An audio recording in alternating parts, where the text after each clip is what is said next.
tell you what I saw. When you break it off, you'll see who had it all. You had it all.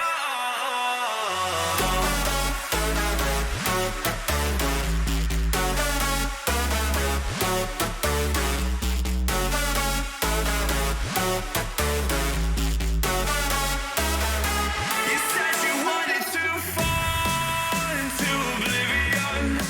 Forget about the world we're living in. Fall into oblivion, oblivion, oblivion, oblivion.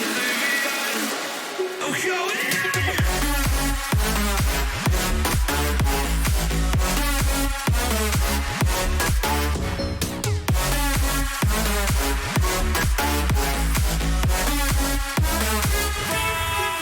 into oblivion.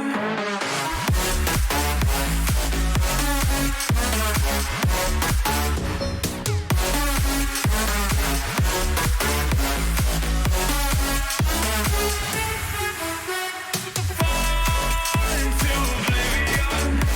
Forget about the world we're living in. Fall into oblivion, oblivion, oblivion. I'm going in.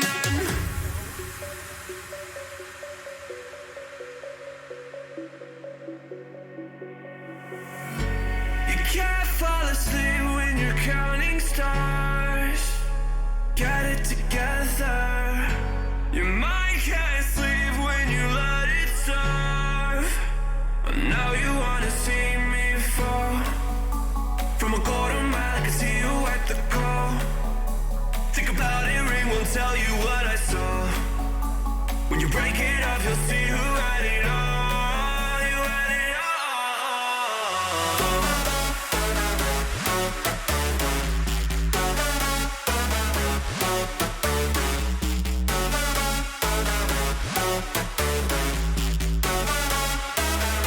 You said you wanted to fall into oblivion. Forget about the world we're living in. Fall into oblivion, oblivion, oblivion, oblivion. I'm going in. Fall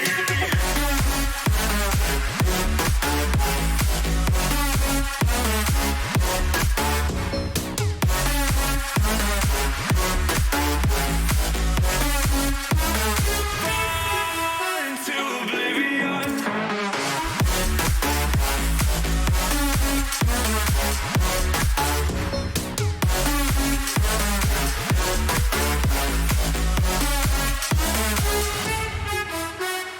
Fall into oblivion. Forget about the world we're living in. Fall into oblivion, oblivion, oblivion, oblivion. I'm going in.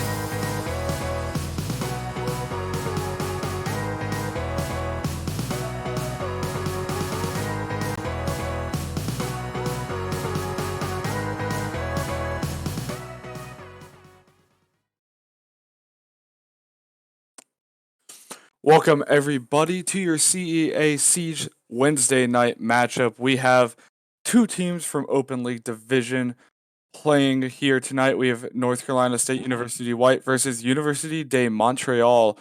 I'm King of Shire, and tonight I'm joined with Kevin Joker. Hey, everybody, guys. Really glad to be here. I heard, sorry if I'm just jumping straight into it, but I heard you got some, I didn't personally get the privilege to be able to see these teams in action myself, but I heard you got some pretty good insight on some other good players on these teams as well, right? Yeah, I mean, I haven't seen Montreal play yet, but I saw NC State play on Monday night, and they had a lot of players who are getting double-digit kills throughout both maps, and even on one map alone. Looking at University of Montreal, they have a lot of players with very high, over like 1.3 Oh kill yeah. death ratio. So this is going to be a very exciting match. And it looks like we have everyone in. We're going to go right into our first map here. We're going to be going on Clubhouse. Montreal has Smajo, Platts, Max Payne, Bananas, and Silence. And then we have Leary, Taco, Andrew Ryan, Bungo, and Lil Doki for North Carolina State. And we're going to go right into it. Looks like both teams are saying that they're ready, so we're just about to start. I'm excited. How about you? Yeah, I'm pretty excited. Clubhouse is typically, I would say, a defender-sided map for both pro leagues and ranked and all throughout. And we have seen like such data for our games in CEA as well. And so I feel like going on defense would be a really good start for North Carolina, right? I believe Oh no, sorry, my Montreal's bad. actually, Montreal. Yeah, there we yeah, go. Montreal's starting on defending this map. Both teams that are actually going to be defending on their map pick, which is something we don't see too often. The opposing team opted to attack first, so NC State's going to be attacking here, and they're actually going to be banning second as Montreal is going to come out with the first ban. Being on defense, they're going to ban an attacker. I wouldn't be Hmm. surprised if we saw either Thatcher or Yeah. Maverick coming out of this ban. Yeah, both are really good. I feel like because Kali is still not in play for CEA tournaments, Thatcher bans, Maverick bans are still so powerful because holding places like Basement with Kaid is actually just really, really powerful. Yeah, definitely. I mean, we see the biggest three bans I've seen this season are Thatcher, Maverick, and Capital on this map, and we're seeing two of those come Right. out here. North Carolina banning away the Capital, saying that they don't need him for their attacking phase, so they're gonna not have to go against him on the defense, which is gonna make their defense a little bit easier when we get to that half. Yeah. Montreal here is gonna face their next ban as North Carolina is gonna throw something up for us. Let's see what they throw. Mira, okay. Also pretty standard ban. Really good on let me call that Basement as well. Or actually, for most sites, especially even gym as well, makes it a lot easier to hold bathrooms. Yeah, I've also seen Mira banned a lot here in CEA. We are going to have Montreal ban their last ban for the map. It's going to be Maestro, another very common ban. They are defending first, so that's not going to be able to help them out. However, looks like they might not be needing him as they're going to have Echo on the board. They're definitely going to Hmm. have, most likely, they're going to be running a Kaid on a lot of these sites along with the bandit. So they're gonna have that ACOG too. Although I believe Maestro lost his ACOG in a fairly recent patch, correct? Yeah, Maestro. Most players are just running Hollow or Reflex on him. It's still very, very powerful, holding down a lot of the angles Maestro used to hold down with ACOG anyways. Um, but yeah, oh, looks like we're gonna go in for a really quick rehost. Oh, never mind. I think we're going. I think we're good to go actually. Yeah, no rehost. Yeah, unfortunately, Lil Doki is gonna, although avoiding the Rios, is gonna have to use the six pick on the team to go from Glass to Thermite, most Yeah. likely. But we're also gonna see a six pick by Bananas from Warden to the Jaeger. So we're gonna see both Kaid and Bandit, as we predicted, coming out here. I believe that they are going CCTV cache room for their first site. Definitely a very strong site. Gonna utilize both of those breach denials to their best ability. Right. Having Goyo on this side is actually really interesting as well. I feel like a lot of different CEA teams have been really finding creative ways to use those Goyo shields. It's been taking a little bit of time, but I feel like there's been a lot of really good things teams have been doing. Yeah, I mean, a lot of them have been really warming up to him this past season. I've seen a lot of players use it not only for just a straight up denial, but placing them in creative ways that kind of slow down the attackers or maybe waste some utility, such as burning an impact off of Zophia's lifeline or forcing a frag grenade to come out early so they have the ability to plant. And I see a lot of players also use it to put in common plant sites. Ooh. Oh, we're actually going to see Taco take out Oh, Leary. no. That's very unfortunate. They're already going to lose their Hibana, one of their hard breachers, down right away. They at least got the thermite, so it's still a possibility to open up the main wall, which is so crucial on this site. But it's going to be way harder without that Hibana. Yeah, I mean, they're going to have the Thatcher and the Thermite still alive, as he said, but they're going to have to go against a Bandit and a Kite, and that could prove pretty hard, and they're not going to be able to open up those garage walls, which we see a lot of teams do just to get angles onto that catwalk in garage, but they're not going to have that right now as their Hibana's down. We do have a little bit of roam presence here from the Goyle. Max Paney is currently sitting out in logistics office. That's aggressive. Not gonna find the C4 there. Is gonna get droned out and gonna run away. Attackers have dropped the bomb diffuser.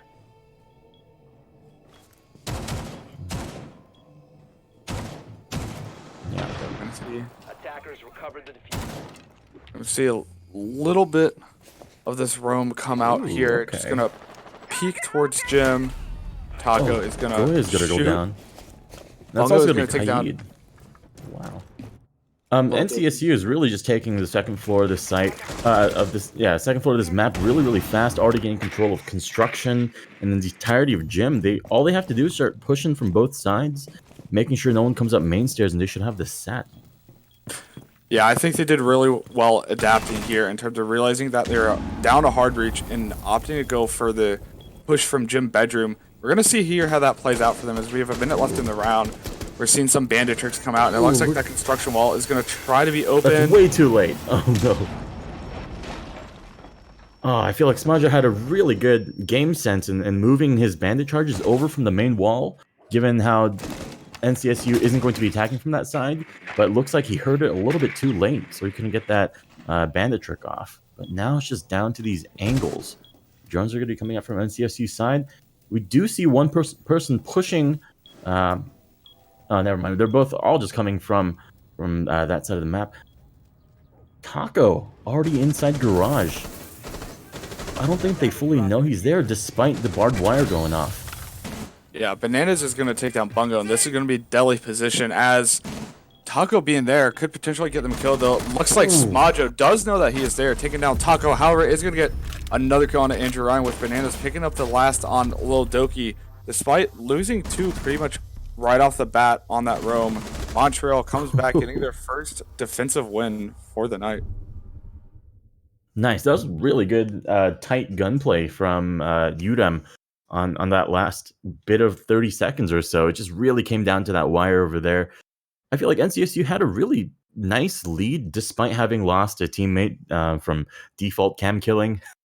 But yeah, it was just them trying to close things out that didn't work out in the end. Smajo getting those two headshots was really nice for Udem as well.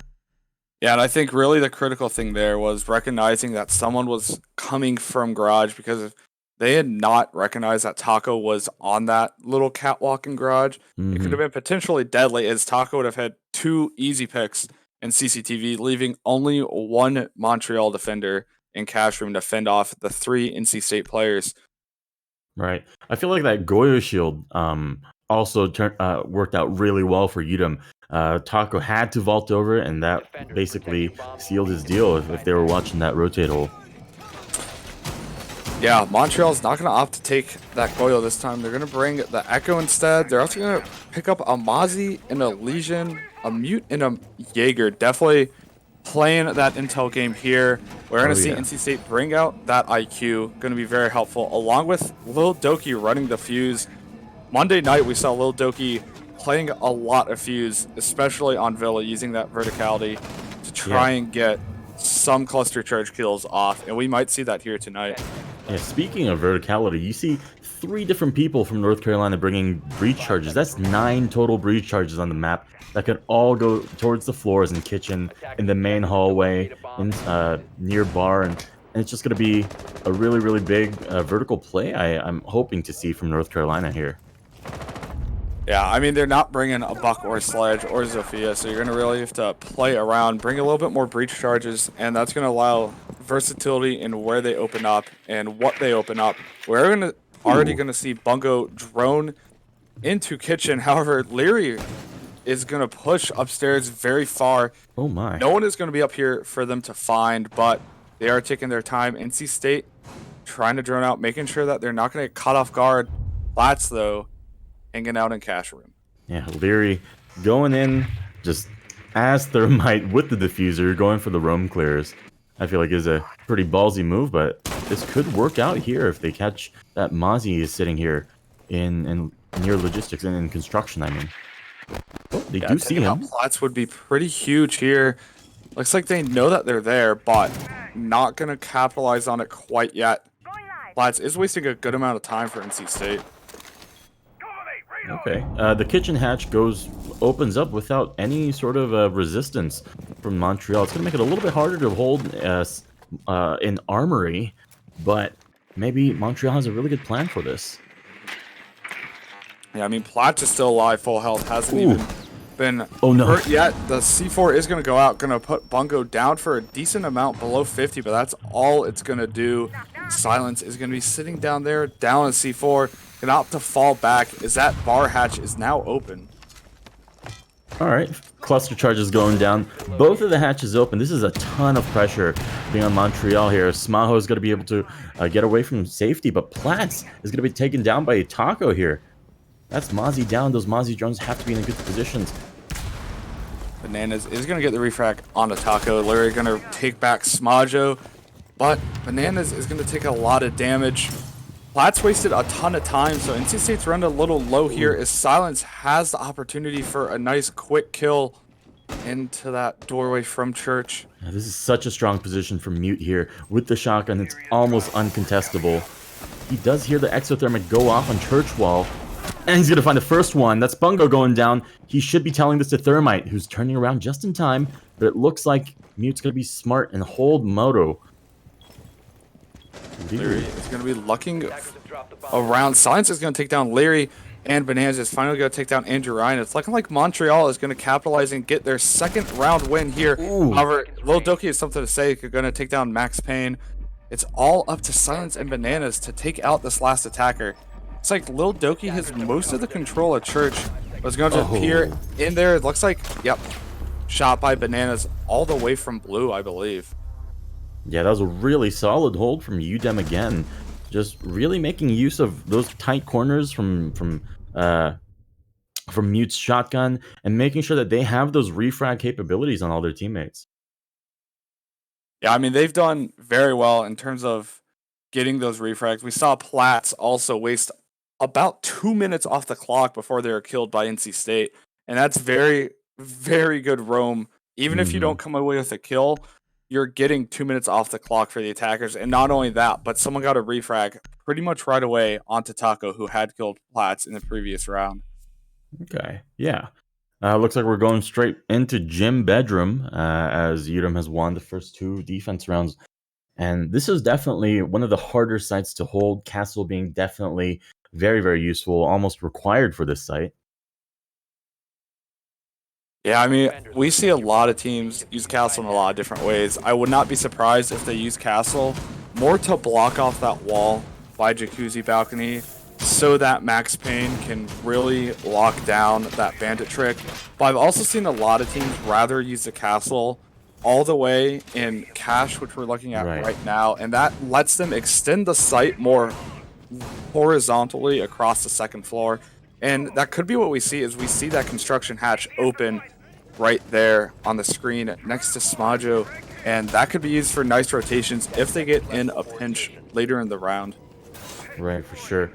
We do see a lot of teams putting like fully reinforcing cash room, opening up the wall towards construction and making sure that someone has an angle looking down all 3 windows along that east side. But it doesn't look like south side, but it doesn't look like Montreal's going to go opt for that strategy, and they're going to go for what looks to be a pretty default strategy with extra intel from Mozzie. And it looks like they're going to rely on that castle to help. Andrew Ryan is actually going to take a decent amount of damage from that breach charge. Probably puts him down a shot or 2 to kill. But they are going to have that open. It's going to make it a little harder to bandit trick if they get that second gym hallway connector doorway open. Looks like North Carolina is investing pretty heavily on opening up this west wall here, using both Hibana and Exo, but looks like the first set of Hibana pellets are going to go out. Max Payne doing a great job at making sure he gets the exothermic charge as well. And with the last thermite, exothermic charge, that's going to be Max Payne potentially going down to this. Oh, never mind. The wall's going to be open successfully. And that's the wall open. Bungo, Taco, and Leary all looking down to that hole. It might be a little bit of a bottleneck for them. Yeah, Max managing to take a minute and 15 off their clock before they got that up, though. So that's going to be pretty crucial to their defensive hold. Max is going to get droned out a lot. Tons of drones going in. We're going to see North Carolina juggle the diffuser a bit as Leary is going to push towards that main stairwell. Ooh. And is going to trade with Taco taking out Max and Silence taking out Lil Doki. Nice. Silence being taken up by Leary. That's going to be a really quick push from both sides of the map, having taken control of logistics and the entirety of bedroom hallway. Oh, Leary looking for more heads, but isn't able to find any right now. Platts holding all the way from construction. There's 2 players in Montreal. It's in construction holding it right now. And Smajo gonna be able to take down Leary. That's the thermite down. And Andrew Ryan still holding on the 1 HP, not looking to push right now. Platts is going to be taken down by Bungo, putting it at a 3v2 in favor of NC State. Not much they can do though, but Smajo is going to get Andrew Ryan. Bungo opting not to plant on the soft hatch, but Taco getting taken down. He's going to find the refrag, but Bananas taking down Bungo with the refrag from Smajo. That's going to be Montreal taking the round number 3, making it a solid 0-3 hold for Montreal. Yeah, and the past 3 rounds have got a little close in terms of the last set of kills were a lot of trades, especially in this previous round. We saw that last kill feed was probably 3 kills leading up to the final. So this is still can be a close game. NC State still has 3 rounds to go on attack. We do talk about this being more of a defender-sided map, but NC State should be able to pull away with 1 or 2 here if they get some momentum. Right, for sure. So it'll be a little bit more difficult for them as the first site that Udem won on is going to be back in the pool, which is CCTV cache. So definitely a strong site for them. They definitely know their way around that site. And hopefully NCSU switches it up a little bit, especially with maybe an extra teammate not being team killed at the beginning, and turn things around for them. Yeah, they are going to bring the Zofia here, so that lifeline is going to give them a little bit more versatility in trying to deal with Smajo playing the Bandit on that wall. And we saw their Bandit really play very well last time on that gym bedroom hold. Sorry. So if Montreal can repeat that, they can be in for a pretty nice, easy win here. Right, I feel like North Carolina is doing a really good move here in picking up Zofia and potentially putting a lot more pressure onto Bandit here because they know how crucial he is for Montreal. Zofia usually playing right underneath at the bottom of CC stairs and lounge area, making sure that if she just uses her lifeline concussion, she can blow up the feet of Bandit and make it so that he can't Bandit trip those. No team kill is going to come out from North Carolina State. Perfect. This time, we did see that Andrew Ryan hit a pre-placed drone in blue. That's definitely going to help Lil Doki as they drone off the Kennel stock run-out spot that we so commonly see teams use. But we're going to have a nice hold here from Silence in a very strong position. If they can keep hold of this stairwell, that could slow down NC State by a lot later in the round. Okay, Zofia already taking control of stock room. I feel like we're going to see that come out. Oh, but we do have a roamer from Udem holding the top of blue here. This could be Platts. He might be able to find Zofia before things happen. Ooh, and it looks like Taco was able to get 2 pellets off. Oh, meanwhile, Bungo being taken down by Max Payne. Maybe, yeah, it looks like he challenged garage door here. Andrew Ryan is actually going to be injured. Can still get picked up by teammates, but not near any at all. However, Platts is going to get Ooh. Lil Doki, and Bananas is going to take out Andrew Ryan, securing that kill. It's all up to the hard breach as they don't have any support from anyone else. Montreal is really spread out here on the second floor. Still a lot of game left to play, though. Ooh, Leary finding silence with his pants down and construction here. It's going to make it a 2v4. Taco, Leary, unable to open up this main wall. They do still have a little peek hole, though. Barely missing the head of Smajo. Yeah, we have to look at some of the positioning here for the Montreal players. It looks like, actually, Bananas is going to catch Leary out. Opening up that window might not have gone as well as Leary had hoped. Max Payne is holding a nice hold Defender has left the in designated garage. Oh, Bananas is going to run out, and Taco is going to capitalize on that mistake. Bananas playing the little bananas there. But yeah, I suppose like I would also become pretty greedy when on a 4v1 situation. But yeah, 45 seconds left on the clock here for Taco. He does pick up the diffuser without any trouble here. And all these windows are just making me anxious for him. Yeah, they're going to push their way into construction. Montreal's putting a lot of pressure on Garage, even though they now know that Taco is sitting in construction. It could be over here, depending on how this goes. No one is immediately in cash, but they are going to extend some shots. Platts is going to be put at very low HP as Montreal is going to take their 4th round win.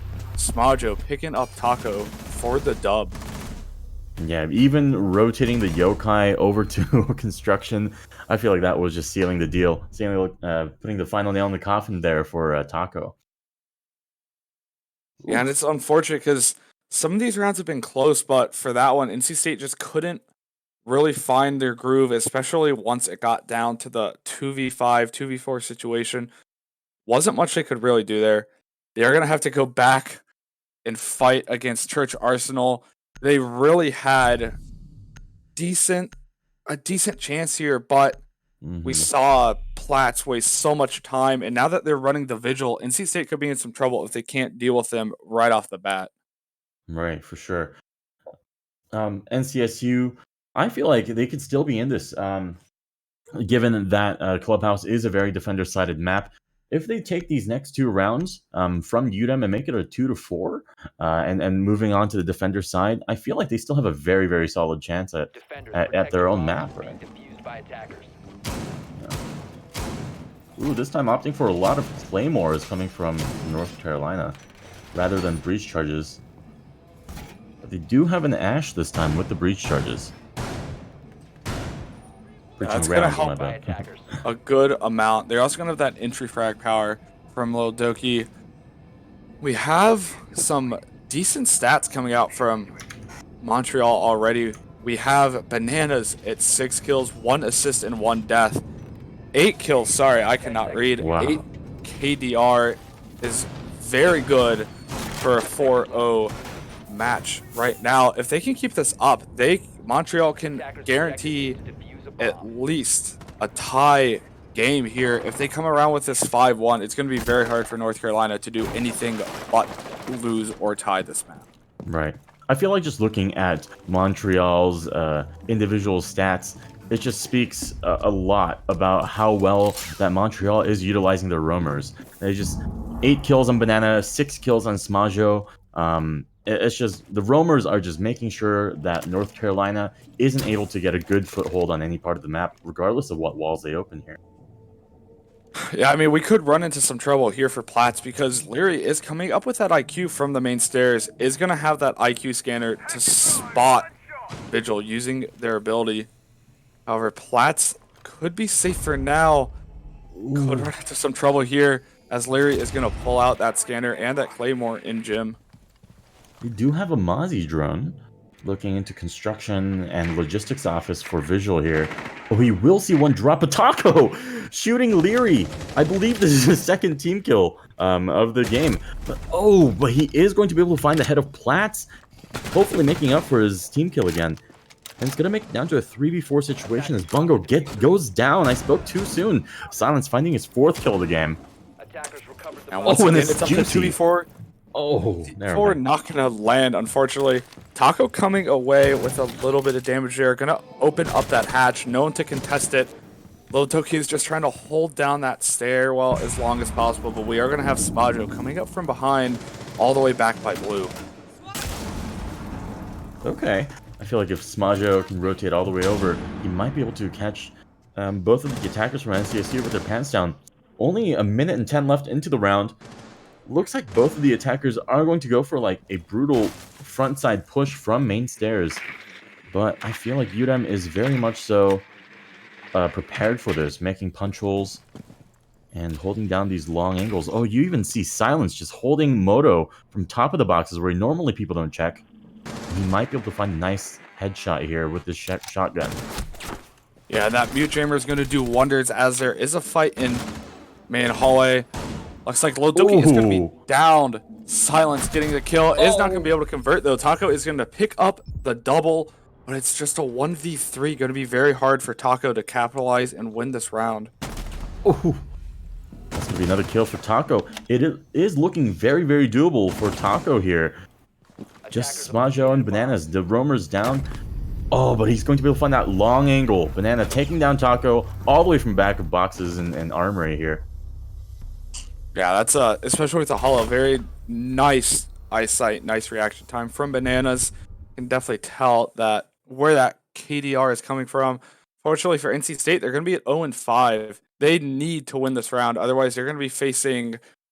They're going to have to win 6 rounds on defense if they lose this to tie up this map. In order to just to get a tie, right? Yeah, if we're looking at their playoff chances, they're currently sitting 3rd in their division, with Montreal sitting 1st. So NC State needs as many points as they can get to bump their way up to 2nd. A tie would be very nice for them on this map, and the hopes that they can do better on their map pick of Cafe, where they will be defending 1st after this game.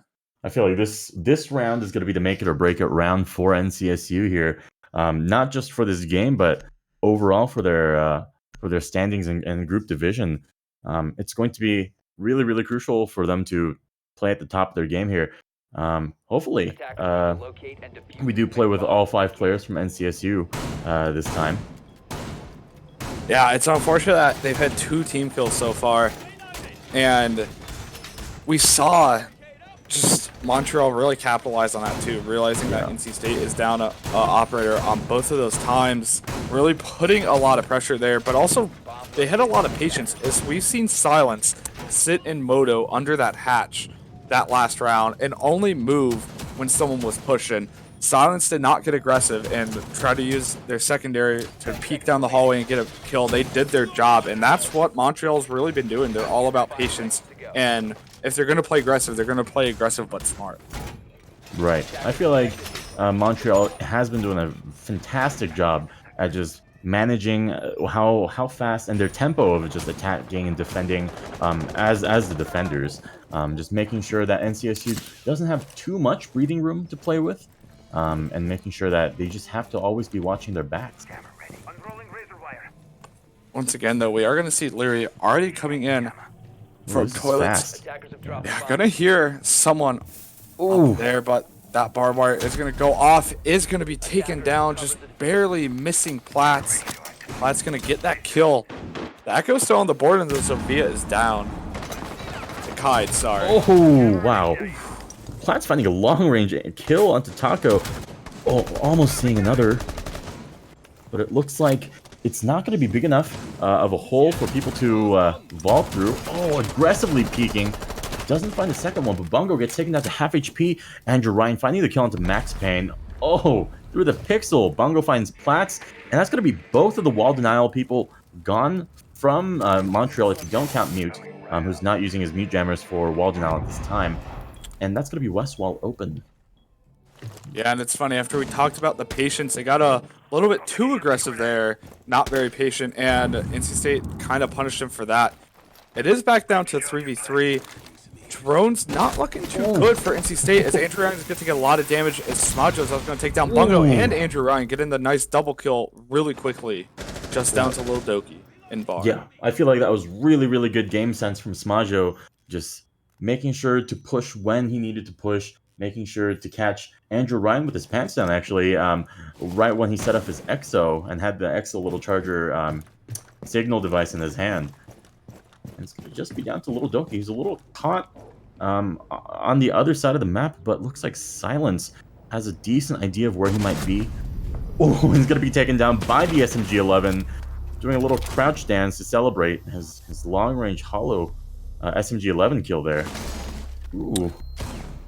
Yeah, and with that, Montreal secures at least a tie for this map. And considering how it's their own map, definitely good for them. You don't want to lose on your own map. NC State to tie this is going to need to win 6 defensive rounds in a row. And it's not impossible, as we just saw Montreal do it. But being 0-6 is definitely not only bad for your momentum and your mindset, but making one mistake costing you a round literally does lose you the map, as it is match point. Right. But on the flip side, if NCSU is able to get 3 wins on the clock and make it 3-6, I feel like that's going to destroy a lot of momentum from UDEM and potentially make it a lot more viable for this to end in a 6-6. Who knows? Yeah, and honestly, even if you're NC State, you want to get that round differential up as much as you can before Montreal potentially takes this map, because you are going into your own map next. And the more momentum, the more confidence you have going into that, the better off you're going to be. We probably will have a 5-minute break from these teams in between the maps, so they do have time to recollect then, but they want to carry as much momentum going in. We already see a lot of players from Montreal getting very high kills. Banana is now sitting at 9-1 with Smajo at 8-2. That's a lot of kills from a lot of their roamers, and NC State's going to have to match that firepower somehow. They do have a lot of high kill players, but the death count overall is a little bit higher for them. Right, for sure. I'm actually kind of interested to see how Andrew Ryan will position himself with the little pulse gadget. It's not that often that you see pulse being played on this bottom church site, because there isn't too much verticality, at least in regards to bottom up. But and that's being where pulse is typically played. But maybe we might see some really nice high IQ C4s coming out when people are trying to open a kitchen, or we see really creative uses of pulse like this to see exactly where the attackers might entry this to map from. Yeah, in the meantime, we did have Platts take down Leary. That's a Jaeger off the board. The IQ rushing in pretty quick. They're going to have to be careful here, as there are cap cans about they're going to have to watch out for, but Silence is going to respond again, taking out Lil Doki, putting North Carolina in a spot they don't want to be. They have vertical control on Kitchen in sight from Logistics Office, but they're going to have to be very careful here in Look at fighting. that really long angle. I didn't even know this angle existed. Oh my. Oh. Yeah, this is definitely an angle we see a lot of Buck players sometimes pull out, and it looks like that might be the case here. Looks like the frag is going to try to take down the Electric Claw. Not going to land, though. All right, oh, he's going to go for a second time. Cooking it this time. Hopefully we won't see a death. Oh, the kite charge still not going down. Ooh. Okay, it looks like Taco is holding from inside dirt. We do have Andrew Ryan pulling back from being a roamer back onto site. And hopefully NCSU can make the most of their gadgets here. Oh, and that's going to be the first kill coming out from NCSU as Taco finds the head of Smajo. And it looks like things are at a standstill. People are holding angles. Yeah, it's going to be one hard reach down. Actually, the entire hard reach down for Montreal. However, they do have a player advantage with some high firepower coming out from Bananas on that Sophia. However, Silence, it's going to take down Bungo. NC State only has Andrew Ryan and Taco left. Speaking of that, it's just Tacos. Andrew Ryan is taken out by Silence with a triple kill. Oh. And looks like we could potentially see Bananas getting out Taco. Montreal is going to 7-0 NC State on Montreal's map of Clubhouse. Wow, what a really, really strong showing from Montreal here. Just powerhousing their way through the entire map, 7-0. Yeah, I mean, that was... We were wondering how teams were going to adapt to this, and really what we saw was a lot of Montreal carrying not only the same momentum, but the same style of like passive aggressive play. And there were some really tight rounds there. Bananas going 10-1 if Bananas can carry that momentum through to the next match, NC State's going to have to find a way to shut them down pretty quickly. Oh yeah, for sure. Hopefully, we get to see an even stronger showing from NCSU on their map choice of Cafe after the 5-minute break, and maybe we might even get to see. Sorry. We just got told that there will be no break, and we'll be going straight into it as NCSU is pretty confident, I suppose, on their maintaining of momentum into their map choice, I suppose. Yeah, I mean, we have an interesting position here. We have both teams defending first on their map, and I'd say Cafe leans towards the defender side. We're legally required as casters to say that about every map. Oh But, yes. but we are doing pretty good here in terms of a lot of action. We have a little bit of stats while we get ready here. Actually, we're gonna go over our sponsors. Kevin, do you want to do that for us real quick? Yeah, sure thing. So yeah, we gotta thank our sponsors. Obviously, we got Rogue Energy. Be sure to use code CEA at the checkout for a 10% discount. It'll also be down on the Twitch. If you just scroll down just a little bit from the Twitch video, you can click out the little widget there. And I believe our second sponsor is oh god, yeah, What's New. Sorry, I was blanking on the name for a second there. And What's New, also another fantabulous sponsor, as well as Corsair. Big shout outs to them for making all of this possible. And yeah, we're just probably gonna get right back into it, into Cafe Dostoevsky. My Russian's probably terrible, but yeah, hopefully we get to see NCSU maybe even bring it back to 7-0. Who knows? It might be really, really wild. Yeah, and looking at the overall stats for the teams right before we get into bans, Montreal just secured that they're not going to have a loss yet. They're currently sitting at 4 wins, 0 losses, and 1 tie, and this guarantees that they're going to get a tie or a win tonight. So it's going to be very good for them, going 5-0-1 at the end of this week. We are going to get into bans here. NC State is going to opt to ban an attacker, and it is going to be. It's like Capital is not going to be able to play at all tonight. Sad Patel. All right, but Capital is really a strong operator for Cafe, especially in that third floor, which makes Cafe that much stronger of a map for defenders. But even in kitchen, you can block off a lot of really good angles with your smokes, making the passage into from cigar into default plant way safer. You could even firebolt the bathroom and make sure no one can hold that with the shotgun. There's so many good plays that Capital can do that is less viable now that this is happening. Yeah, we see a lot of smoke plants, and I see Gridlock taking a lot on this map in replacement for the Capital because you have the smokes and the area denial. Granted, it's not as deadly of aerial denial as Capital, but it is a lot more permanent, so you can lock down the 2 stairways on that third floor site. Excuse me. We are going to see a Maestro ban come out. Also not going to be played at all tonight. Same with Thatcher. We get a mirror ban here, then Thatcher was not banned the last time, but if we do get a mirror ban here, then we will have 3 of the same bans from the previous map. Yeah, Thatcher providing a very similar effect as in banning Maverick, at least in regards to the wall denial. And yeah, we do see the mirror going down. So yeah, that's gonna be sad. Capital Maestro Mirror not seeing any play for the next anywhere from 7 to 12 rounds. Right? Yeah, it would be 7 to 12. Yes.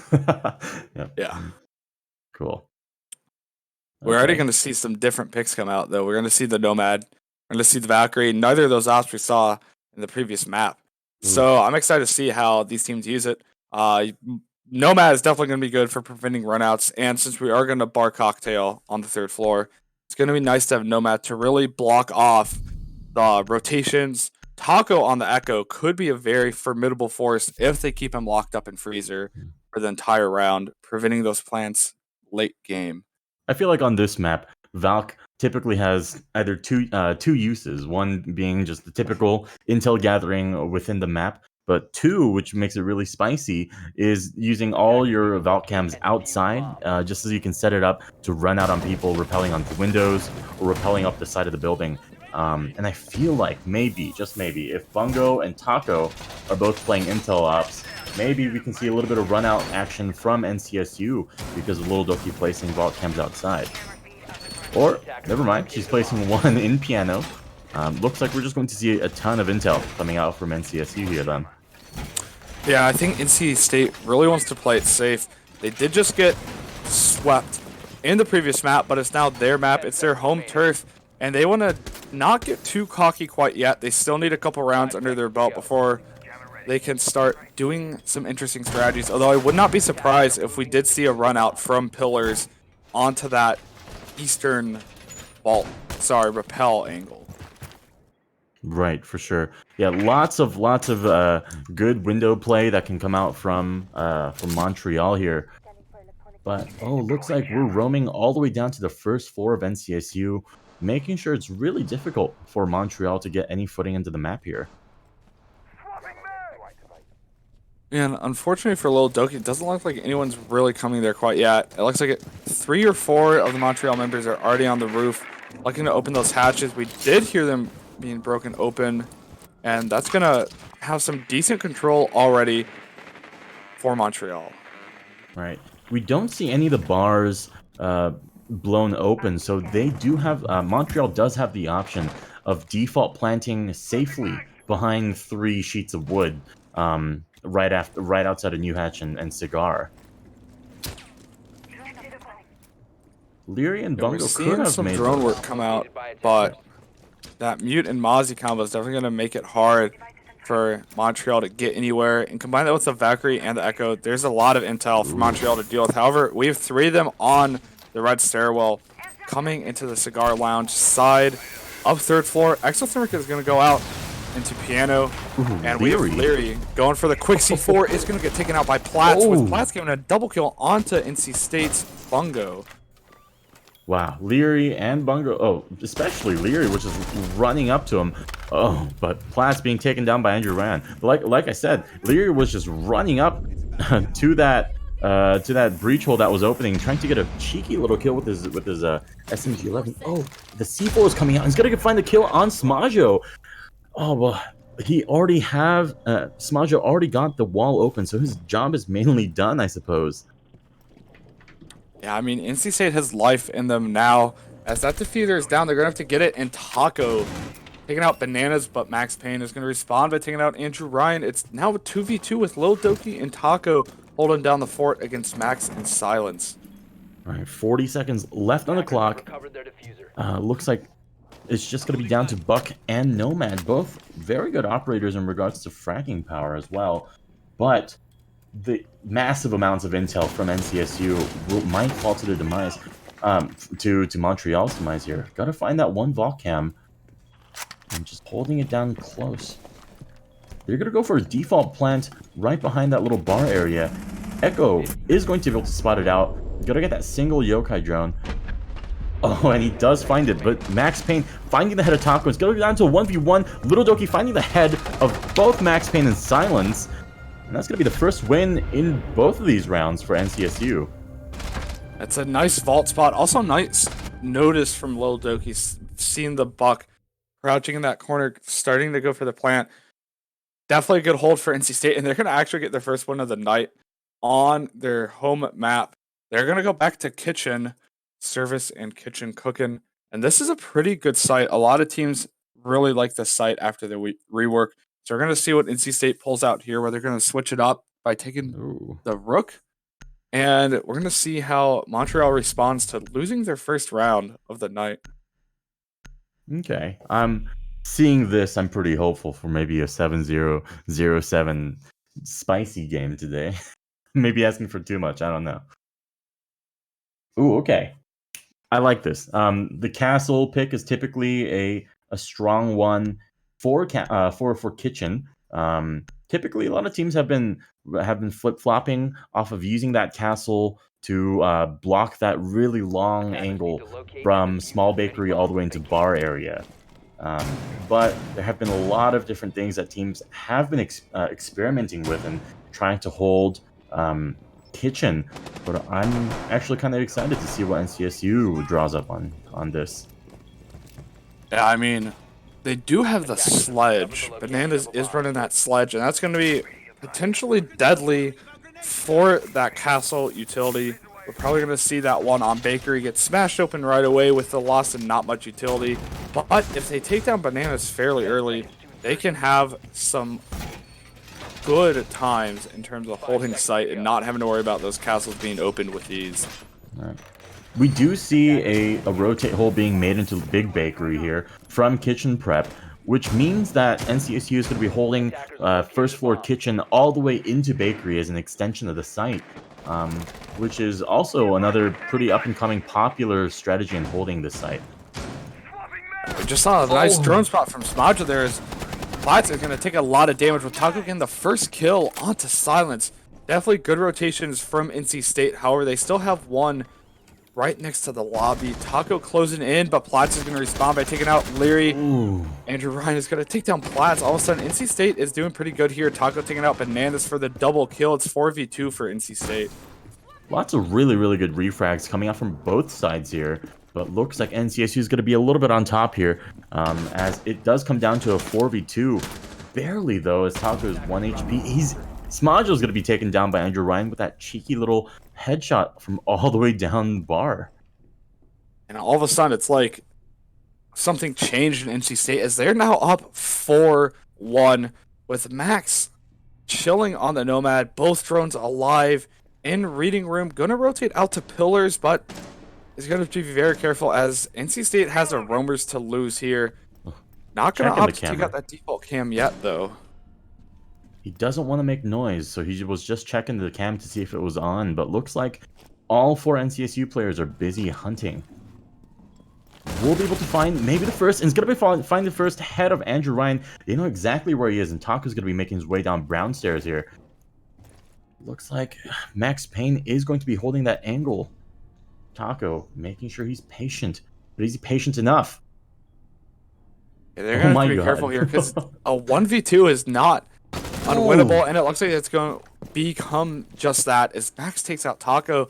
All of a sudden, NC State just have the amount of operators they had alive, and that's not what you want to do because Max still has a minute to go, and Montreal could win this out right here. Some shots going out into kitchen. They do see the spot, so they know exactly where Bungo is. Max Payne is going to be able to use this information. Oh, and does take down Bungo, making a 1v1 situation. Lil Doki going to be the last person on the team to hold it down for NCSU. Will Max be able to find this? Oh, barely missing each other. Flash coming out. It's going to be fully flashed. He's going to be leaning down, but oh no! Wow, and Little Doki's been able to find the kill onto Max Payne after proning. I believe he was fully flashed there as well, given that he was hip firing into the doorway. That's unfortunate for Montreal. Very good showing though from Max, bringing that from 1v4 to 1v1. But that just hopefully teaches NC State that that type of play is not going to be allowed in terms of just running around, hoping that they can just 1v1 the last attacker until they win. They're going to get away with it, though. They're going to go to second floor reading room. Right, reading room fireplace site. Typically, oh, we see a Clash coming out as well, despite a bunch of her, despite not seeing her for most of the tournament due to her being disabled by Ubisoft. But we might get to see some really cool play from Clash here. Most teams have been opting to hold second floor reading by just simply holding third floor and doing that vertical play. But I think NCSU might be doing a little bit differently as Clash is in play now. Yeah, and I know I'm going to get absolutely roasted for this one, but I'm honestly a big Clash fan because she really relies on team synergy, and her play is rewarded when teams work together. And that's what we like to see here at CEA. A lot of the teams that win are those that have good synergy and good chemistry together, and Clash really exemplifies that play. Also, you can get some nice 360 spins here, but I don't think that's what Leary is going to go for, although they might try to prove me wrong. It is looking like a different game, though. NC State already up 2-0. Right. I think NC State are definitely playing really, really confidently. The confidence that we didn't really see on Clubhouse on this map specifically. Even going as far as to bring operators like Clash that are typically underrepresented in these tournaments here. I mean, it looks like Leary is really using that Clash just to scope out where Montreal's coming from. And it looks like they have decent information. Leary is going to be shot at just a little bit, but not much is going to happen as that shield is still there. Kind of just wasting time off of Montreal, as they're going to send a lot of debris flying as they break into third floor. All right. Looks like Montreal is going to go for the typical third floor all the way down, or maybe third floor down, rotate, roamer clear. Sorry about that. And it looks like, oh my god, Max Payne finding the kill onto Little Doki just as he's standing up. Nothing escapes the eyes of Max Payne. Yeah, and more importantly, Max is also going to put a lot of air jabs on that red stairwell. I believe it was 1 or 2 there, so that's going to stop rotations coming from behind against Montreal. And that's going to be pretty vital here, as they now have control of that section of the map, and they're going to be making their way through Piano, going to run into the Clash zone. This could become troublesome for them. They do have the Nomad and the frags. Nope, not going to be able to... Oh, but does take Leary down to about 20 HP. It's going to make it a little hard for him, but he is doing a great job at holding down White Hallway with support from Bungo here. Second frag grenade coming out, but he is back enough that nothing will happen. Sounds like Bongo knows that someone is coming from Freezer, but it's going to just try to hold down for Leary, and is going to be taken down. Silence can get the double kill onto Bungo, leaving Leary exposed, getting that conversion. It's just Andrew and Taco left. Taco's in a potentially bad spot with that hatch open, not really too much to rotate to. It looks like NC State is losing their grip on this round pretty quick. All right, we have seen some really miracle plays coming out from Taco, so maybe we'll see something great coming out. That Pillar's wall being open is going to be detrimental for Taco, as he now only has not 2 but 3 angles to watch out for. Oh, but looks like he's pushed himself up and out into White Stairs, holding it from that long angle instead, but Andrew Ryan finding himself in a pickle. Smajo is trying to stick the plant with 1 second left, is going to convert, putting it down. 40 seconds left on the diffuser timer. Oh, just up coming to up the on 2 brown NC State stairs. defenders. He won't see that one operator playing inside dining, and Max Payne gonna find Taco, as Taco was not looking to his right. It's gonna be all down to Andrew Ryan on the Jaeger. Almost finding the first, but oh, flawless round coming up from Montreal's Max Payne closes it out, killing Andrew Ryan. I mean, really, once third floor fell for NC State, Montreal had free roam of sight. I mean, we saw that Taco was dealing with 3 different angles and also having to deal with a push from White Stairs, and that's just not something you can cover, especially close quarters with an ACOG. And when your gadget relies on you sitting on your camera, there's not much you can do there. Good play by Montreal, though, being able to take out the third floor presence and then quickly push onto the second floor site. Yeah, for sure. But looks like Montreal is going to be pushing back a little bit, showing a little bit of resistance. But as we're going back to third floor bar, looks like, there's going to be a lot of good intel play from North Carolina State here, as they're playing that pulse, which is so good under New Hatch, under Piano, and we're going to still see that Mozzie Valk mute intel until denial. Attackers need to Yeah, I mean, we have bombs as they can. Montreal's trying to pick up steam. We have Max sitting at 8 kills, 0 assists, and 2 deaths, and that's pretty good. On the side of NC State, we have a good kill distribution from some of their players, sitting at 4, 3, and 3 between Doki, Taco, and Andrew, respectively. It's only 2-1 though. A lot of rounds left to play, and anything could happen. We saw 2 close rounds and then 1 blow away from Montreal, so nothing is out of the question here tonight. Yeah. Even last game, and especially this game, I feel like every single round has been an absolute nail-biter. Rounds coming down to typically 1v1s or even 1v2s. Both teams are definitely very, very well matched here. You do have one of the defenders sitting all the way in kitchen with the pulse scanner. It's going to be Taco, going to spot someone out. Probably might go for a quick run out here, but it's going to be a little cautious. And they should be as Silence is sitting at the end of that hallway, just waiting for Taco to run out. Gotcha. Looks like they've already completely taken control of first floor, except for the exception of Taco. It's gonna be crouching around in freezer here. I don't think he's been spotted out yet. Oh, I spoke too soon. He's just about to be spotted out now. Panic killing the drone. Sledge is gonna be sledging into prep room. Grenades coming around. Taco trying not to panic. He's stuck inside freezer as 3 different players from UDEM is trying to close him out, and Platts finally finding the kill on Taco. And that's going to be the main roamer from NCSU going down. But little Doki, I spoke too soon on roamers here. Going to be able to find a kill on Bananas.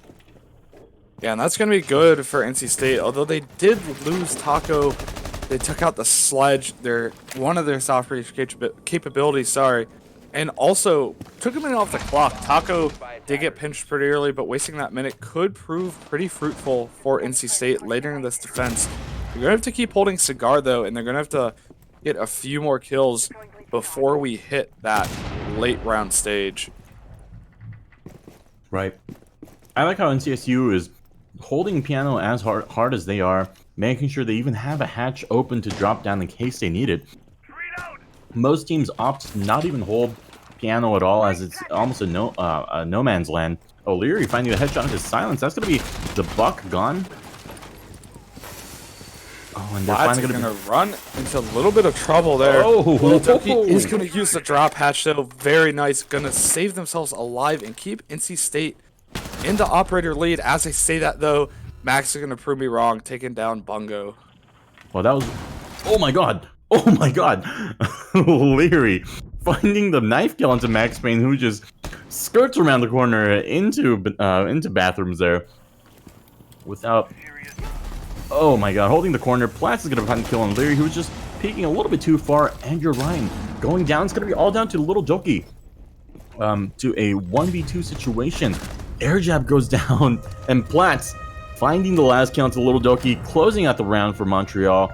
It's going to make it a 2-2 even for both teams here. Yeah, we had Platts really pop off there, getting multiple kills early on and late in the round, securing the win for them. 2-2, a lot closer than it was the previous game. But, you know, we are going to go back to Bar Cocktail, and we're going to see how NC State changes it up and try to get another W on this site. For sure here. Yeah, going back to third floor bar, you got to stick to your guns. Oh, Capcan Alibi coming out instead of, what was it? Oh, sorry, Valk and Valk.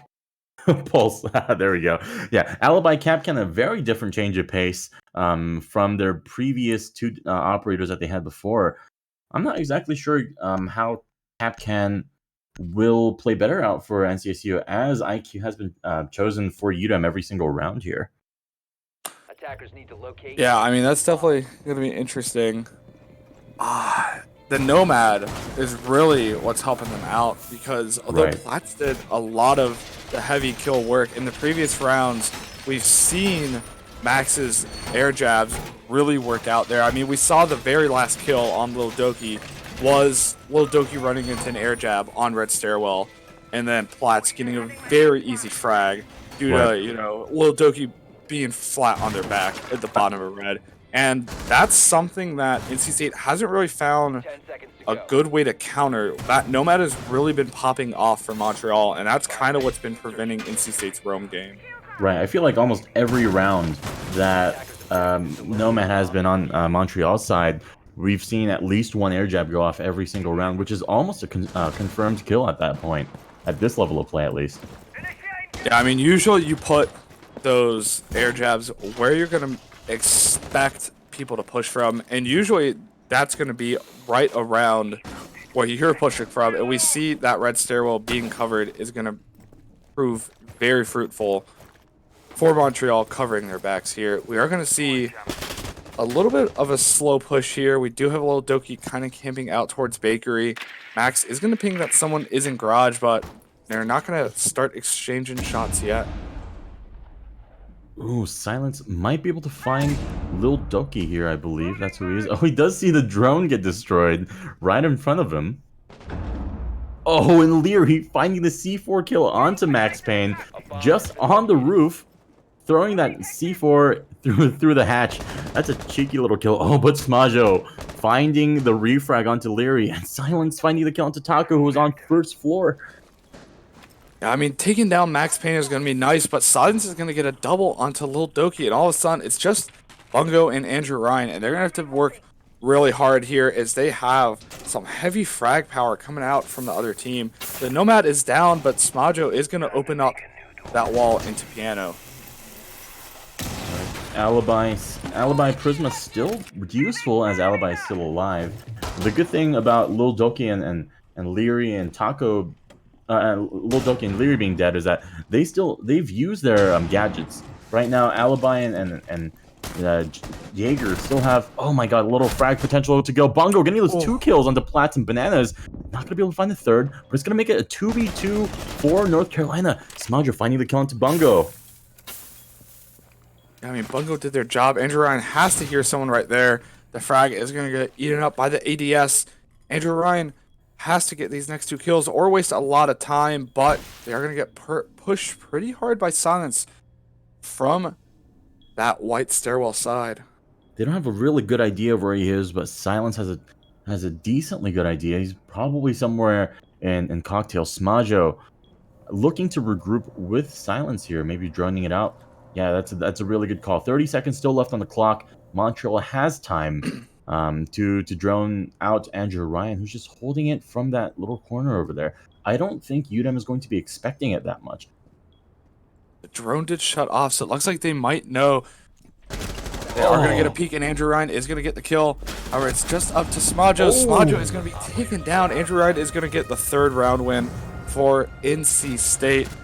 Definitely a very close defense and attack from both Bringing sides. it back from a 2v4 as well. North Carolina, that was a really, really good showing. Yeah, that was definitely good patience there, especially Alibi using the ability of just standing still and getting those 2 quick peeks. They did get taken out quickly after, but putting it from 2v4 down to a 1v2 gives a little bit better odds, especially with only about 40-45 seconds left in the match. We see a visual coming out from NCSU on Kitchen site here.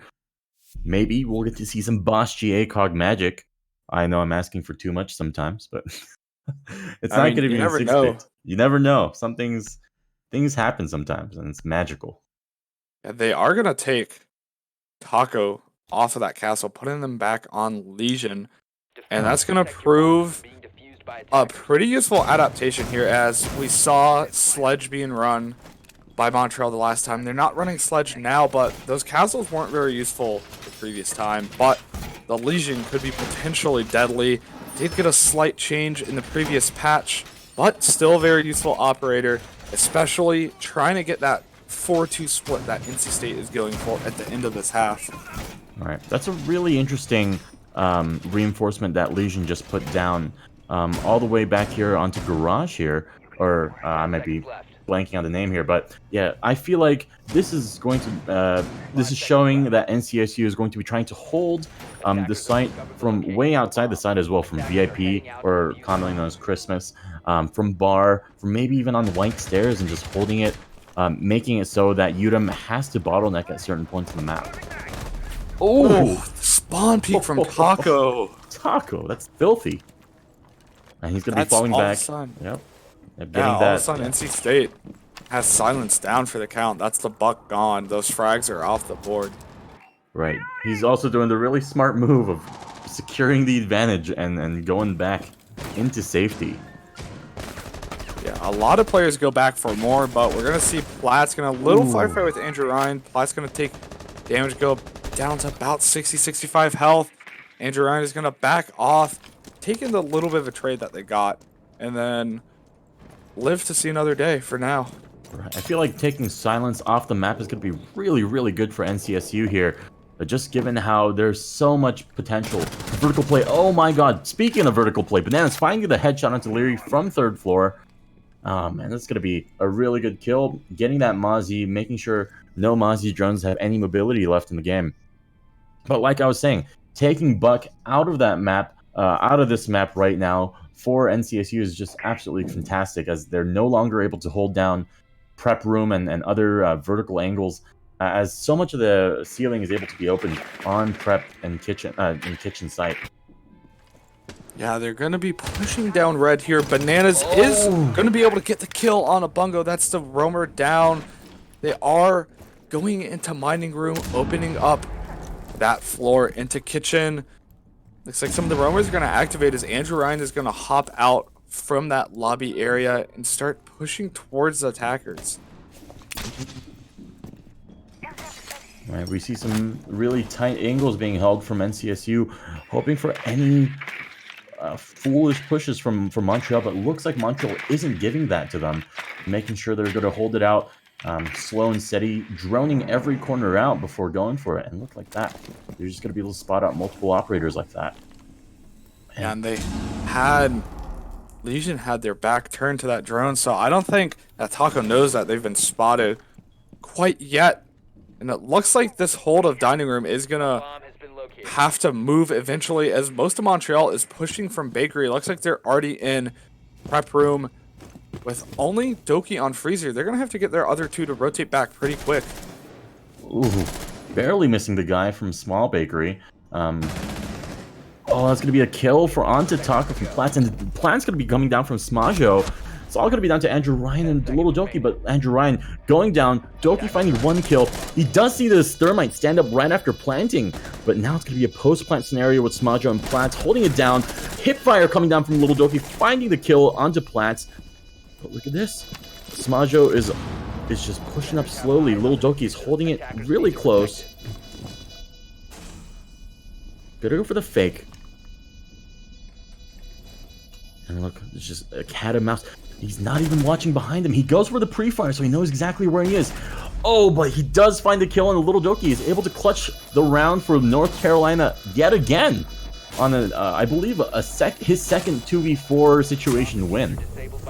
Yeah, little Doki sitting at 8-3 is gonna put NC State in their good 4-2 split that they want to be at.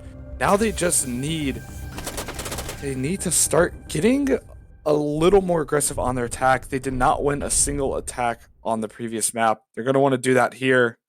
We're going to see where Montreal decides to defend first, and they're going to go bar cocktail 3rd floor. Going to bring the Echo. Already going to see Bungo taking the gridlock. We mentioned that before the map, and we didn't see Montreal bring her at all, but NC State is going to opt to pick up gridlock here. Right, I feel like gridlock is essentially a budget nomad, as it doesn't ensure the kill, but it just makes it really, really hard for the rotates to come around from the roamers on Montreal's side. They're going to have to use at least an impact or a lot of shots in order to clear their way into the flank. Yeah, and they're also going to have to rely on gridlock to help with the plant. As they don't have Capital, we did see the Jackal pick come out, and that could be pretty big depending on how well Montreal utilizes their roamers. We saw in the previous map that Montreal really played their roamers pretty deep and played them very effectively, getting a lot of kills early on. And if Taco can find their feet pretty early, that can help NC State secure an early round advantage that they can use to convert a round into a win. Right. The Jackal coming out from NCSU, I feel like is really strong as well. Being able to find those roamers really early on. Cafe being a pretty small, but small in regards to what am I saying? Floor width-wise, but really tall. Makes it so that it's pretty easy to find those footprints as Jackal. And being able to just clear out those roamers as fast as possible, I feel like will be an NCSU's advantage here. We're going to get right into the first round of the half. The team switching with NC State attacking, University de Montreal defending here. We're going to see Platts kind of hang out, mining Red Stairs area. It's going to hang there for a little bit as they're going to look for a late roam presence we saw Montreal play a lot in the previous map. We're going to have Taco rushing in with that Jackal. Going to do some entry roam clearing. There's someone way up the staircase. I don't know if Taco is aware quite yet. A bomb has been located. I like the Platts Smajo Valk Legion roam on the second floor here. Usually you don't get to see a lot of roaming coming out from Legion as people... Oh, some shots coming up from Platts here, but only being taken down to around half HP. But like I was saying, I feel like Smajo on that Legion roaming is really, really useful, as people don't normally take him as roam, as typically people want him to just put him on anchor, make sure all the doorways are gooed. But sometimes as roamer, you can just throw goo behind you and keep roaming, make sure that no one's following you from behind you. Yeah, and Platts is just going to be hanging up in the pillar room on one of those desks. Andrew Ryan is going to be pushing onto the top of red. Could be taken out from below if they're not careful. Watching the flank, but no one's been killed yet. And we have 1 minute and 20 left in the round. I lied, as Silence is going to take out Max and Leary. That's unfortunate as their Echo is off the board. 3 team kills coming out already in these 2 maps. I think that's a record. Yeah, that might be a record this week. somewhere. Yeah, only 1 minute left on the clock. North Carolina will need to start moving here. They haven't cleared out the roamer. Oh, I spoke too soon. Taco finding the kill into Platts, but Smajo quickly finding the refrag as the last roamer. Oh, looks like... Oh, Bananas is going to be stuck here in Piano. Smajo helping his teammate out as Bananas finds the kill into Little Doki. Bungo, the last person at NCSU, finding the downing Bananas at 1 HP, having to take out the goo from his ankle. Bungo is in a very poor position. If they hit a goo mine, they're going to have to take it out immediately. Can't let that damage tick away, but it's going to be constantly spotted. Is it going to go very well for Bungo? Only 13 seconds left. Going to have to stick the plant, and Montreal, with Silence taking out Bungo, is going to take their first defensive win of the half. Wow, really good plays from Udem here, making sure that all of their angles are covered and not to push too aggressively. They know they have a Legion. They know they have a lot of their advantage, and not to press that advantage was really smart of them. Yeah, and we saw that nice crossfire from Smajo, and I believe it was Platts or Silence sitting in Piano on the third floor. Yeah, it was Silence just sitting in there and kind of pushing, waiting for the 3 NC State attackers to push and send up that crossfire, giving them a nice lead late in the round. We're going to see a Little Doki pick up the fuse once again, though. Also going to see Dokabi come out from the Bungo, and Larry picking up Lion. Definitely a very unique lineup here. Hopefully we get to see some really nice Dokebi Lion plays with fusing from the top. That'll make it a nightmare for a lot of the anchors here on Montreal side. I mean, they're going to have to take control of second floor if they want to accomplish that, though. However, that could prove pretty hard, as Montreal's roamers have been very effective both this match and the previous match. So we're going to see how that pays off for NC State, if they can capitalize on that strategy, or if they're going to struggle taking control of that site. Yeah, it looks like Montreal's going to go for a pretty default setup, reinforcing everything around kitchen and prep room, and just holding it down from there. Platts making a nice little rotate over into dining area from Redenhall. Looks like we're gonna see Smajo trying to put some bandits on that freezer wall. We're going to see NC State start to push up. Larry already peeking in, going to take some pot shots through that hole into kitchen prep. Not going to find anyone, though.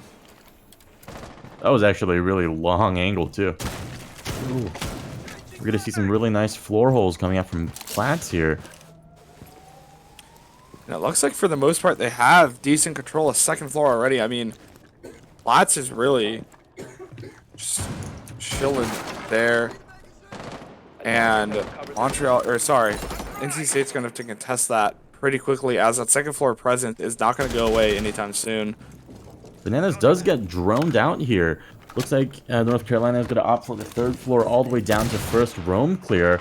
And Bananas being spotted out here. He does have the support of a Mozzie drone and the default cam. Yeah, and we see a lot of teams start to run that Mozzie nowadays, because getting a drone not only takes away a potential life from an attacker, but it also gives you an extra camera that can be pretty useful, as you can place it pretty much anywhere you can get a drone. And we're going to see that be used here, as Smajo is going to try to take on Taco with this bandit trick. They're going to dance here a little bit. Minute and a half left in the round. Taco's going to try to get this open as quick as possible if NC State wants to avoid a last-second firefight.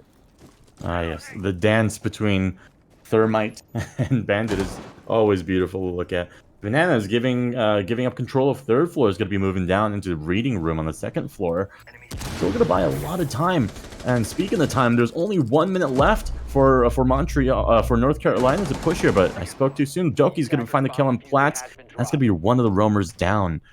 Bananas, the last roamer for Montreal, definitely doesn't want to be taken out, but little Doki getting taken out by C4 from below. Silence finding 3 kills. Oh my god. Doesn't find the 4th, but does take Andrew Ryan down to around 75 HP. Yeah, wow. Unfortunately for Silence, that EE1D is going to get the best of them. Going to be spotted, taken out, but only 25 seconds left. I think Silence did the job they need to do. Andrew Ryan is going to pick up diffuser and look towards kitchen prep, but going to run away.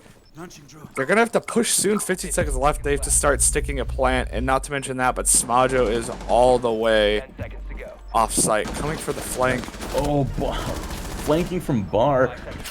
Andrew Ryan looks like he's going to try to kill Jaeger through Leary, but only finds Leary himself. And time runs out as Montreal takes their 4th round, tying it up between NCSU and Montreal, making it 4-4. And we can get another 4. That was the 4th team kill of the night. It's unfortunate that we're seeing a lot come out here, but, you know, when there's only 15 seconds left, it's a little hard to take the time to get set up. You know, we talked about how getting that wall open as quick as possible would be very beneficial for NC State, but they couldn't quite do that, and they had to push all the way around in the other side of kitchen that's not adjacent to bakery, and that's going to cost them the round. They're going to have to go against reading room fireplace, which NC State failed to defend when they defended, and we'll see if they can attack it here correctly. Right, reading room fireplace. Again, I feel like the Fuse pick is still really, really strong on this site, as taking control of third floor basically is a death sentence for most anchors on holding on second floor. I mean, they're going to really have to rely on just winning their gunfights too, because it's now 4-4. They had a nice lead, but they really want to win this map to tie up for the night and get some points, because they need every point they can get to get into playoffs. They need to get into the top 2 of their division. Currently sitting at 3rd, tied in points with the team sitting at 2nd. So I guess you could say they're tied for 2nd. But tiebreaker does go to round differential and other statistics, so it's not completely the same. They need to get as many points as they can, because they want to make their way up through the bracket and possibly into invite if they do well enough. Right, that 0-7 first map is actually going to make it really hard for them to climb back up in regards to round differential, but we'll see if they can close it out and make it a tie here. North Carolina has been doing a really good job so far, but just waning a tiny bit, maybe they can find their momentum back on this round. I mean, we have a lot of NC State players getting hot. We just saw Doki in there at 9 kills. We have Taco sitting there at 5. They're doing pretty well. They're also vibing really well off of each other in terms of getting some synergies, but it's not quite enough the past 2 rounds to get them to win. They're going to have to attack here with pretty much a quick strategy. As Andrew Ryan's already on that red stairwell, getting droned out by Taco and Bungo. Gonna spot out Bananas, but they're gonna have to capitalize on that really quick before they drop all the way down to the 2nd floor. Right. I really like this hold for Montreal. Having 3... Oh my god. Bananas going to find the kill on IQ, but Leary taking down Bananas right away and he's going to rush in as the EDD is going off behind him. Ooh.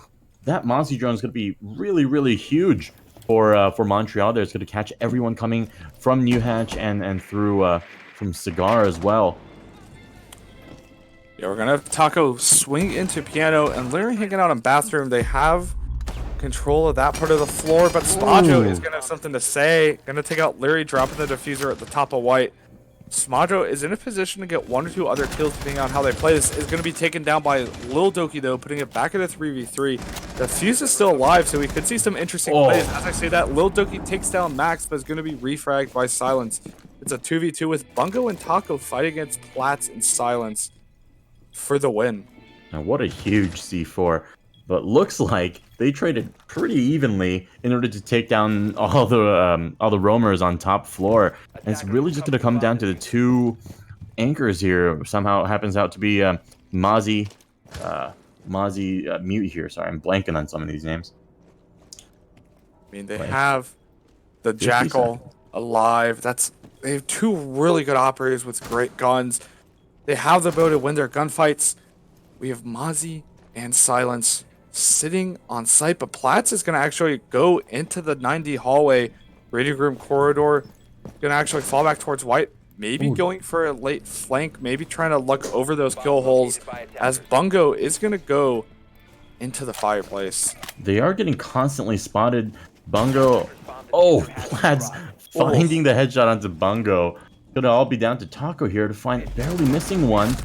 Finding the side of Mozzie there, but Platts being able to kill Taco and take Montreal's 5th win on this map. It's looking even better and better for Montreal here. And I mean, I'm really going to attribute that win for them, not just to the nice play in that situation there by Platts, but the fact that Montreal could continuously spot Taco and Bungo. There wasn't much they could really do, as when you're getting continuously spotted in a room that's pretty much all soft walls, right? You can't really expect not to get shot at from outside, and that's pretty much exactly what happened. It seems like NC State really should start bringing a little bit more gadget denial, but they're opting to go more for roam clear as they're bringing the Lion and the Jackal once again for the 2nd time in a row. Right, we see the Echo Yokai drones, we see the Mozzie drones being really, really useful and just constantly spam pinging everyone on NCSU, especially at the end there. But looks like NCSU is going to stick to their guns, not bring an IQ, and just try to roam clear and flush Montreal out. Yeah, I mean, now that they have that gridlock, they're going really hard roam clear, but that Valkyrie Echo combo is going to give a lot of intel to Montreal, and that's really what they've been using to win these last 3 defensive rounds. We're halfway through this half with Montreal winning 3 of their 3 defenses. They're back on Bar Cocktail, which is a site they won pretty strongly the first time. So NC State could be in for a wild ride here if they can't somehow adapt and come through with a win on this round. Right, I would basically say that this is the make it or break it round for North Carolina here in order to secure that tie, because if they give this round to Montreal, which is looking pretty likely given that it's a 3rd floor best site hold for Montreal, if they do lose this round, they're going to have to go for a partial loss here, which will net them 0 points as if they had done a regular loss. Yeah, and that would just be unfortunate, because if you're NC State and you're sitting at 3rd, one position short of playoff senior division, getting 0 points is just very unfortunate, because that's pretty much guaranteeing you that you probably won't go to playoffs. But, you know, getting a tie here, as you said, is the most beneficial outcome for them. they need to get their round differential as high as possible too. We are going to see a quick firefight here actually, but nothing's going to come out of it. They're kind of just waiting for Montreal to make a slip up here on that hatch. Right. Montreal has been doing a great job at reading that and not overstepping their bounds. And if they do, actually securing those kills. And it looks like Bananas running around. Bananas on the second floor. It's a minute already into the round, and looks like NCSU hasn't really entered the building properly. Right as I say that, Taco enters the building on first floor. Checking out for any feet on bar. Taco was spotted though, so they do know that someone is down there. Flats is in actually a pretty decent position to take down Taco if Taco exposes themselves too early. Bungo is going to peek into Piano. Not going to find anyone quite yet, as no one is there. But, you know, still a minute and a half left of gameplay to play, and all 5 operators are alive at full health. Right, minute 20. Time's ticking down. There's still 2 operators on the roof and 2 stuck on red stairs. They're joining it out right now, making sure that it's clear to go. Taco might find Smajo here. Ooh. This could be... Or the other way around. It's gonna scan the feet. Gotta find Jaeger. This could be a make it or break it play right here. If Taco can get control of that white stairwell, they can pretty much cut off any rotations and secure a lot of control of that floor. But Max is going to take down Liberty. No. It looks like Taco is going to take down Silence. It is now back even again. Smaja finding the refrag onto Taco here. It's going to make it a 3v4. The last EDD being put out as he runs into Freezer, but gets taken down by Max Payne, finding his second kill on the map so far. Holding that long angle from Cocktail. That's a really, really nice angle. Bungo finding the kill into Platts. Bungo getting that nice kill is going to give them a little bit of a better chance. A 2v3 is definitely easier than a 2v4. But only 15 seconds, now 10. You're going to have to push hard, but Lil Doogie's going to pick up Bananas. However, they are spotted. Bungo's going to take out Smaja. It's a 2v1. It looks like Bungo is going to be able to stick this plant. However, Max is going to take out Lil Dogie. If he can get this off in time, he did. Montreal is going to win the round. What a beautiful play coming out from Max Payne here, finding his 3rd kill, and then immediately just knowing that he has to get on his yokai, having it perfectly placed and stopping that. I believe there was only a second left for NCSU to get that diffuser down, but wow, what a round for Max Payne. That was perfectly timed. I have no words, and with that, NC State not going to be able to net any points from tonight, and that's going to hurt their playoff chances very bad here. But you know, Montreal, especially Max, coming away with such a clutch situation, as you said, getting those kills and then in the nick of time using that Yaokai drone to stop the plant. I wasn't sure which way it was going to be. It was under a second, I think. You know, if we were going to go back and check the VOD, it was definitely in the 0 point some number of seconds for sure on that timer. Yeah, Max Payne just showing a humongous amount of game sense as well as aim to back it up, making sure that I am one of the top fraggers on this team, and I'm gonna show it. Yeah, sitting 12-7 currently has the tied for the most kills with Doki. Both of them sitting at 12-7 on their respective teams.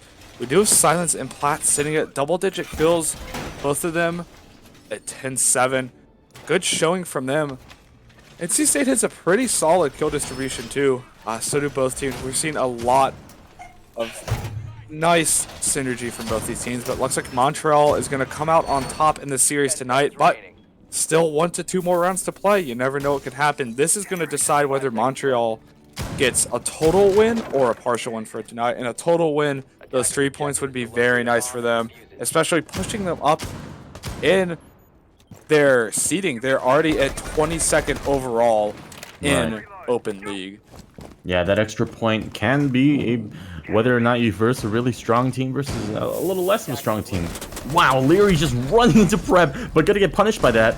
Max Payne finding the kill into Bungo. Andrew Ryan finding the kill into Silence, but gonna be taken down from the top floor. He's going to go down, but looks like they won't get that confirmed kill. Creeping up, does find Bananas in the head as that's Jaeger going down. And it's back down to a 3v3. 2 players down really low. Platts and Andrew Ryan being very, very low. Yeah, it's such an interesting strategy. It was not even half a minute into the round, and the rush had already came out. Looks like Taka's gonna go upstairs to try to find Platts. Platts and Taka are gonna come at heads here in a second. We're gonna see who gets a kill. It looks like Taka is just gonna miss being killed, and they're gonna have a little firefight right here. It's really interesting to see Thermite being the first person to rush in, even when there's an Ash on the team. Yeah, I mean, yep.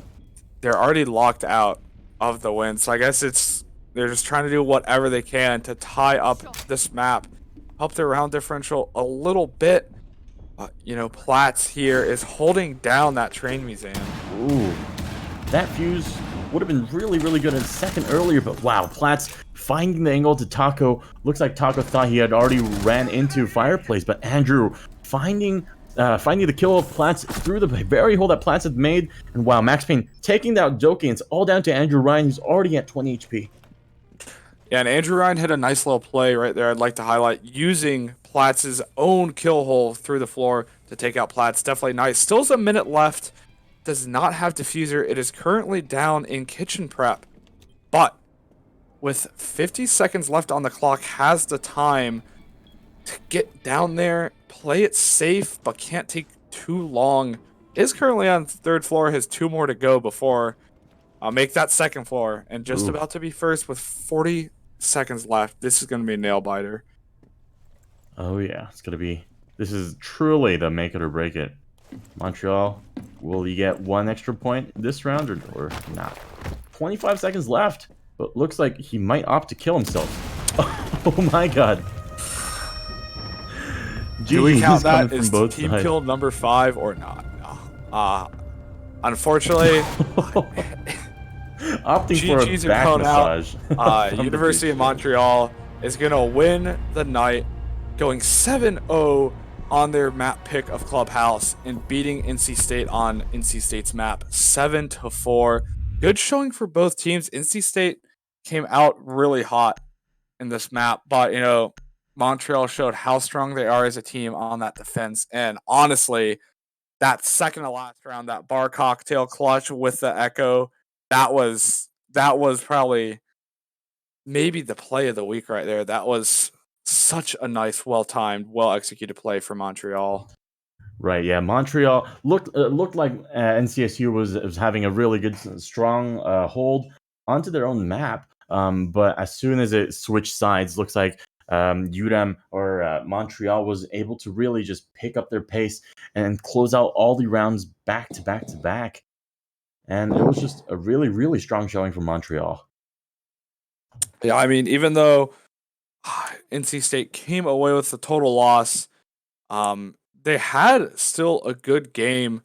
We might have an interview here from one of the Montreal players soon. We'll let you know in a second. But in the meantime, that's definitely going to help, really help Montreal, not only in their seeding, but, you know, 22nd overall. That's a lot of teams that you're above. And coming out with a total win is going to put them at 5 wins, 1 loss. Sorry, 0 losses and 1 tie for the season so far. And that's very impressive, saying that you haven't lost yet.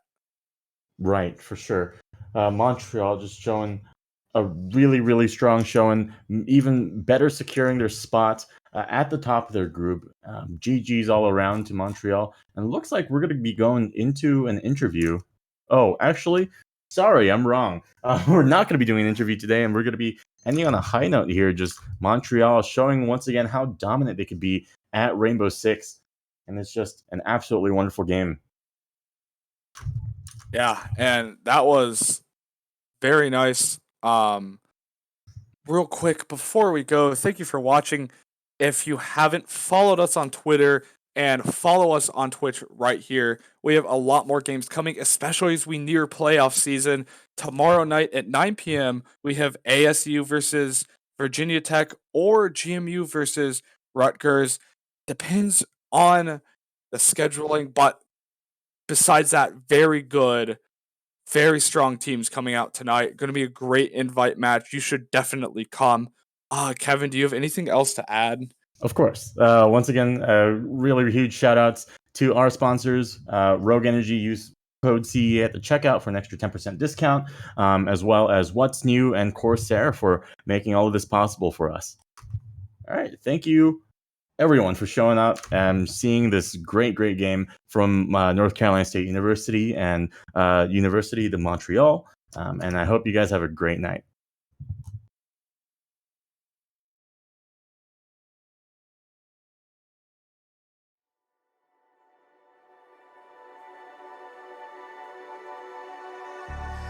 Wishing that I could run away with you. Imprisoned by fear, just pull me away, pull me away. Secret fantasies of me. Will they ever see the light of day, light of day? I don't know where you are, but I will find you. I will find you.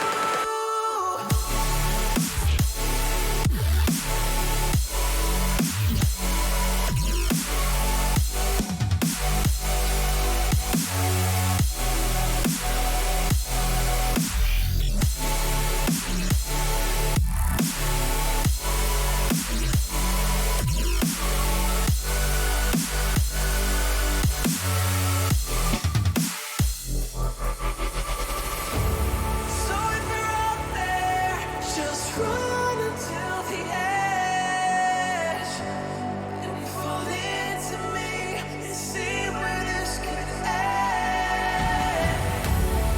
Make a wrong right and leave this world behind. Can you hear me? Do you feel me?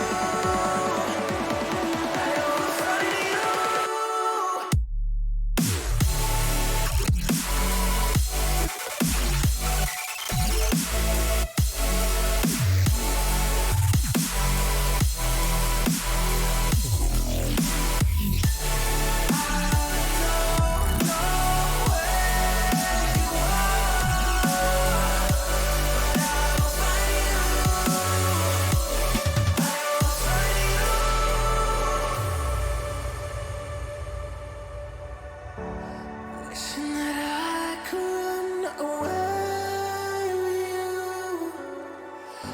Imprisoned by fear, just pull me away.